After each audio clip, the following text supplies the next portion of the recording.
Order! Order! You are an incorrigible delinquent at times. Behave yourself, man!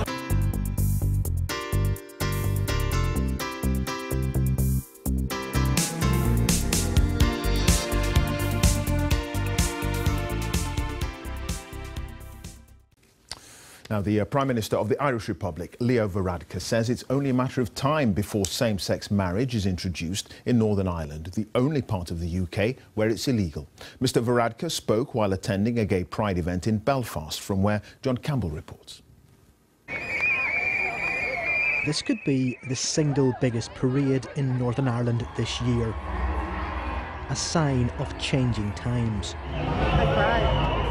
Uniformed police officers were taking part for the first time. Today is about inclusion and representation for the Police Service of Northern Ireland. We represent all sections of society. Leo Varadkar shows the change which has happened in the Republic of Ireland. He's the country's first openly gay Prime Minister. The state he leads voted to allow same-sex marriage 2 years ago. But in Northern Ireland, it's still outlawed. Mr Varadkar said he had come to this event as a gesture of solidarity and expected the law will change here. I think it's only a matter of time. It is, of course, a decision for the Northern Ireland Assembly, but I'm confident that, like other Western European countries, they will make that decision in due course. Those comments were welcomed by Pride organisers. Northern Ireland is still lagging behind, the rest of the UK in terms of laws that have been enacted there, and they are still not enacted here. And it really is time that we as a community demand change. We demand the same rights as the rest of the United Kingdom. The devolved administration, which will have to make a decision on marriage laws here, is currently suspended because of a dispute between the DUP and Sinn Féin. But during the last period of government, the DUP were able to veto a measure which would have led to same-sex marriage. Mr Varadkar's intervention may increase the pressure to change the law. Love cannot be defined. But this is a society where religious conservatives remain influential, and that change will be resisted. John Campbell, BBC News, Belfast. The Irish Prime Minister Leo Varadkar has said it's only a matter of time before same-sex marriage is allowed in Northern Ireland. Sinn Féin is demanding that the Democratic Unionists abandon their attempts to block the change. Mr Varadkar, who is Ireland's first openly gay leader, was speaking at Belfast Pride events. Thousands of people took part, including uniformed police officers who joined the parade for the first time. The National Trust has backed down in a row over its gay pride campaign. Only yesterday, the heritage charity told volunteers at a Norfolk stately home that they'd be taken off public-facing duties if they refused to wear rainbow badges celebrating its prejudice and pride events. Today, after some volunteers said they were uncomfortable about sporting the badges and lanyards, the National Trust said doing so would be optional. The row erupted after a new film commissioned by the National Trust outed a Norfolk squire nearly half a century after his death. They reveal a shy, generous, unmarried man who restored his exquisite ancestral home and bequeathed it to the nation. But is our portrait complete? Robert Wyndham Ketton Kramer left his Jacobean ancestral home, Felbrigg Hall, to the nation, knowing he would produce no heirs. The film's narrator, actor Stephen Fry, said to keep his personal story hidden would allow prejudice to flourish. The National Trust said it wanted to celebrate the 50th anniversary of the partial decriminalisation of homosexuality. Well, I'm joined now from Helmsley in North Yorkshire by the Conservative MP and Business Minister Margot James, who has herself campaigned on LGBT issues. Margot James, was the National Trust wrong to reveal the sexuality of the former owner of Felbrigg Hall, or was it a good way of exploring the diversity of our history? No, I don't think they were wrong to reveal his sexuality at all.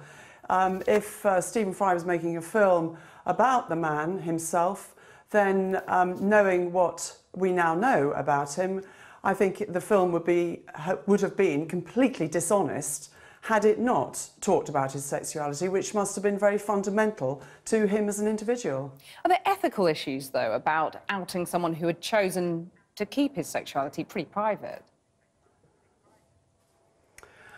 I don't think so, really. I think if you look back at the time in question, I mean, we are celebrating at the moment 50 years since male homosexuality was legalised, and you have to remember that for 61 of the 63 years that he lived, homosexual acts between men were illegal and could result, and often did result, in a jail term. So I don't think it's surprising that he kept his sexuality hidden, except from his closest friends. Are you surprised that some of the National Trust volunteers said they felt uncomfortable about wearing these rainbow badges and lanyards? Does that surprise you and disappoint you, perhaps? Well, I suppose with hindsight, I'm not surprised. I think probably, although I applaud the motivation behind the National Trust's wish to celebrate the 50th anniversary in the way they chose to, I think probably it was an error of judgment to make the wearing of the badges mandatory. I think that they should have probably done what they are now doing, which is encouraging volunteers to wear them, but not making it compulsory. When you think about the backlash, though, what does the scale of it suggest about how comfortable we are as a country with homosexuality and with LGBT rights?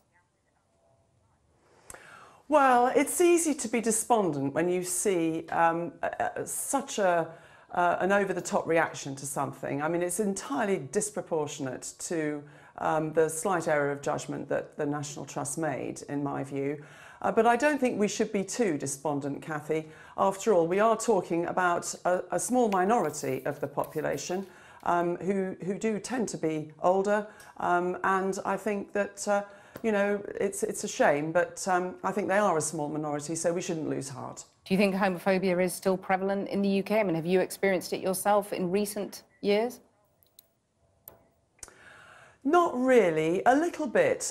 During the debate over the gay marriage bill, there was some at that point which did make me feel uncomfortable, and but it is still there. It is still, you know, a blight upon our country, but it's nothing like it was, of course, all those years ago.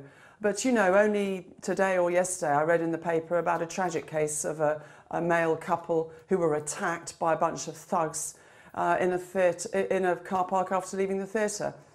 So, you know, the attack was full of homophobic abuse. So, yes, we still have the problem, but I don't think we should get it out of proportion. Things are, you know, a lot better as we celebrate the 50th anniversary of legalisation of homosexual acts between men. Indeed. Thank you very much for joining us, Margot James. Thank you.